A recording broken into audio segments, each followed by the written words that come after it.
Hey, everybody, and welcome back to a new episode of Talking with Purpose, the podcast. Not the podcast, Talking with Purpose podcast.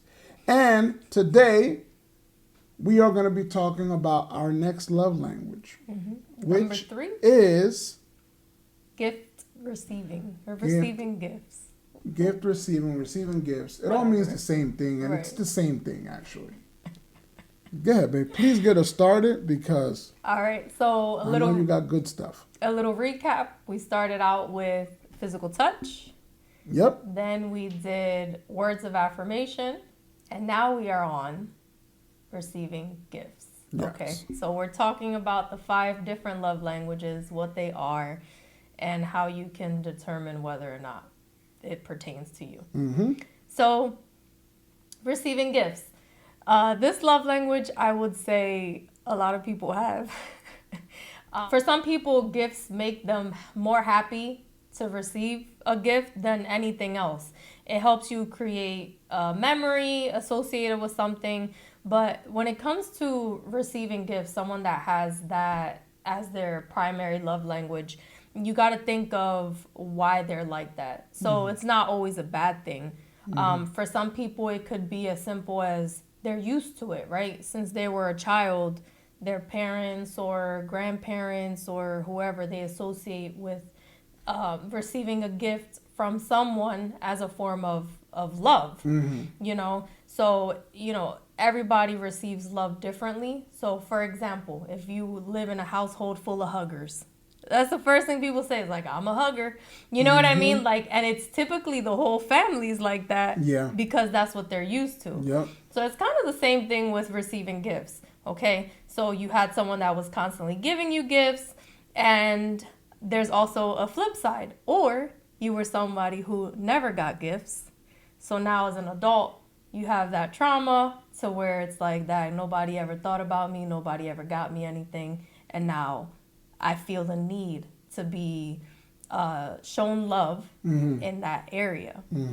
For me, growing up, I quickly realized that we couldn't get gifts. So, we were poor, I guess that's the best way to word it.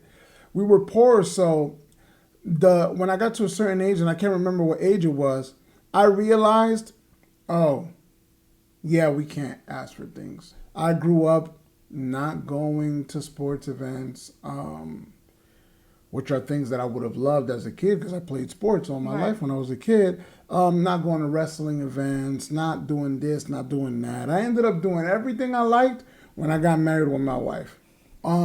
Let's just say we weren't as blessed as other people to always receive gifts. When I get something, I like it. You love it. I love it, but it doesn't do like... The emotional aspect of it isn't there. There's no emotion towards it. It's just, wow, I love this. Thank you so much. I'll thank the person. Thank you so much. And it does mean a lot to me, but just not to the point of it being such a primary love language for me. Like, you giving me something, I don't know. Thanks a lot, man. I appreciate it, bro. And that's it. This is not my primary love language, but who doesn't like getting gifts? You know what I mean? Like, everybody likes to get gifts. I, on the other hand, was raised by a single mom, and we weren't poor, but we weren't rich either. You know what I mean? I guess I would consider us to be middle class. I mean, my mom did the best that she could to give us everything we needed. Not so much everything we wanted, right? Because that's impossible for a single parent, but we did do all those things. We went to all the events and to all the Six Flags, and you know what I mean? Christmas, my mom always got us. She tried her best to get us what we wanted. Like, I remember when I got a Game Boy, putting my age out there. When I got a Game Boy for the first time, or my Sega, and I used to play Sonic. You know what I mean? Like, those are memories that I have as a child, knowing that my mom couldn't really afford it, but she did the best that she could. People that have this as their primary love language of receiving gifts, they have a very good memory. They remember birthdays. They remember anniversaries. They remember everything. They also love surprises. So people with this love language are typically people that love surprises. Wait, those two things do. Yeah, because they're receiving surprise. They're receiving a surprise. Wow. Okay, yeah. They never throw things away. This made me think of you. I don't throw. Les is a hoarder. When it comes to gifts, like if the girls make him something or like anybody, he'll keep it. He literally has a stash of stuff. Yes. And they would be more bothered by you not getting them something versus you not taking them out. So I would rather you give me a gift, just as an example, than you take me out to dinner for my birthday. Oh my gosh. You know who's like that? Isaiah. Oh yeah, Isaiah's like that. And that's our son. Yeah. Our second oldest. And if you think about it, I think that's his primary, yo. Yeah. He loves getting stuff. Even if he's not excited, like he won't show emotion because he's at that age where he thinks he's hard. But afterwards, or like if he knows, like when you told him y'all was going to the basketball game, right? Oh yeah. At first he was like, "Oh, that's cool," but then he started talking about it, and he got excited, and he would start talking about the players, and so he's definitely he opens up slow. Gift receiver. Yeah. Yes, he is. He truly is. It's so funny. I never realized that. So with these people, you know, this is something that I read is whatever your love language is, your primary, you often reciprocate that. So if my primary love language is gift giving, I like to give gifts to people because I like to receive them. If my primary love language is physical touch, I'm always touching my partner because I like to be touched. Wow, that's me. Wow, that's cool. I like that. Yeah. So if you really, that's what we tell you. There is a quiz that you can take. You can just Google it.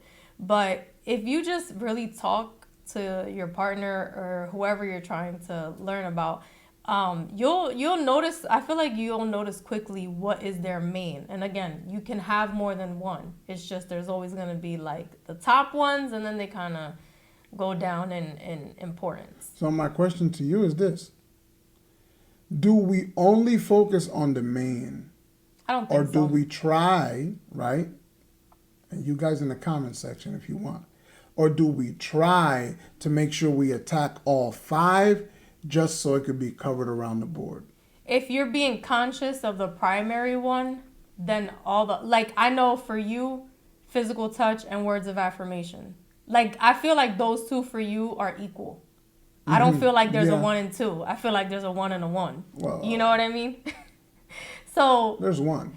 Be quiet. So if I make sure those 2 are like always met for you, then I don't really have to focus on the others because they're not as important to you. They're actually not important at all. Like this one, gift receiving. Yeah. But you say that and then I'd be like, what you want for your birthday? Hold up. Okay, wait. So, for example, my last birthday now, my wife bought me tickets to go to Raw, WWE Raw. I think I choked up because I never been to a Raw. And I've been to wrestling events. I've never been to a Raw, which was cool.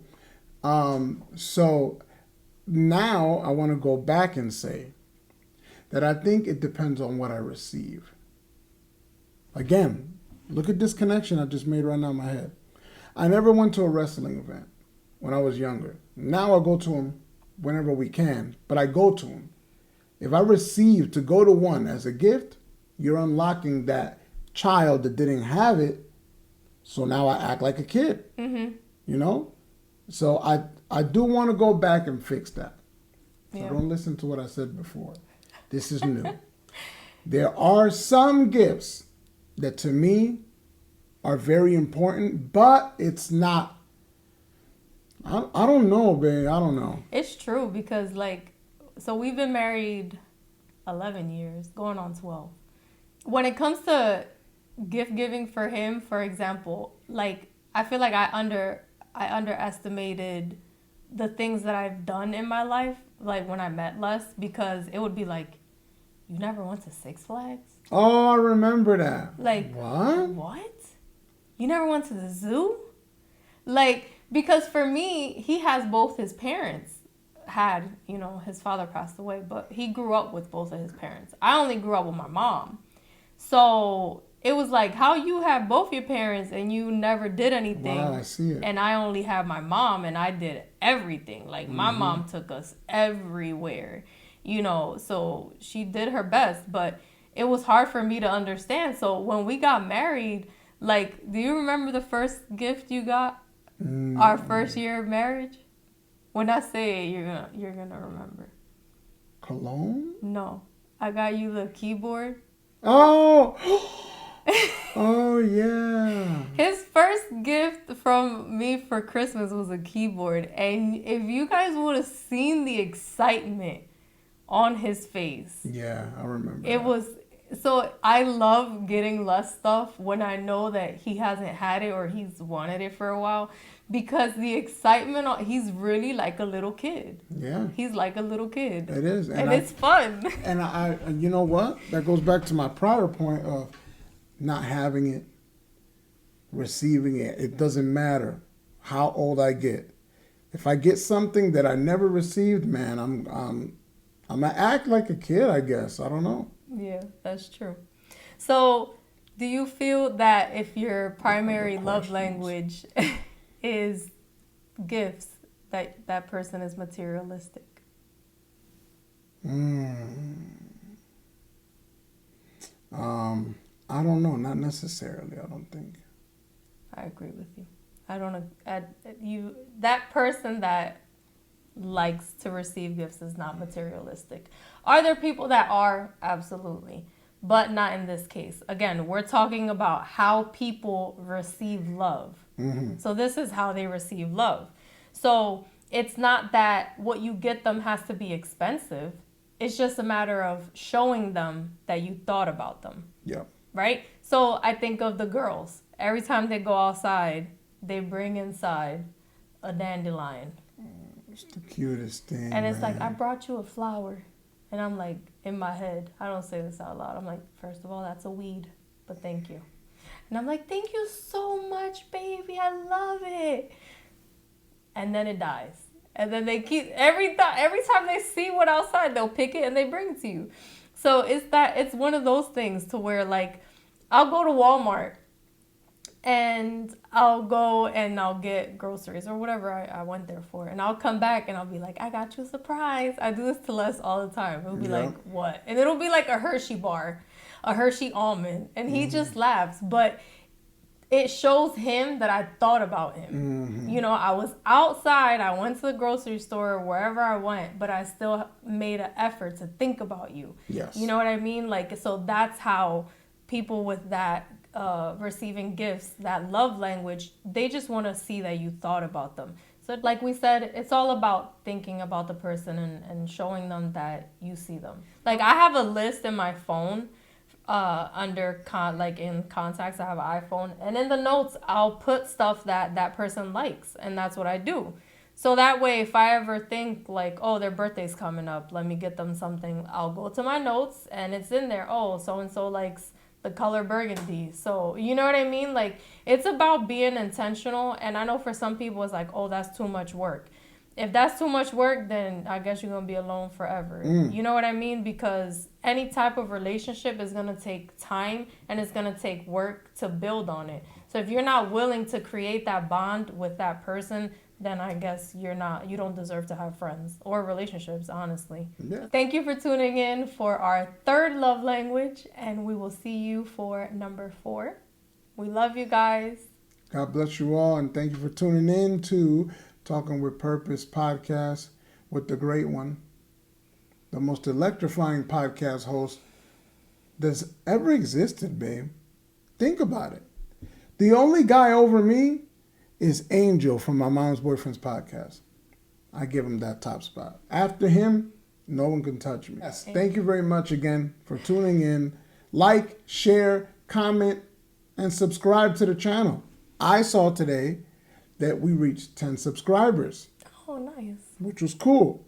It's not a lot, but it's like, oh, cool. People actually listen. Yeah. So we reached 10 subscribers on YouTube, and our short, the only short that I posted, has 400 and something views. Oh, cool. Which is cool. So that means we got to get back into the shorts thing. But yeah, thanks again, guys. We really, really appreciate it. Please share, because this will be a blessing to other people. All right, guys. We'll see you next time. God bless you.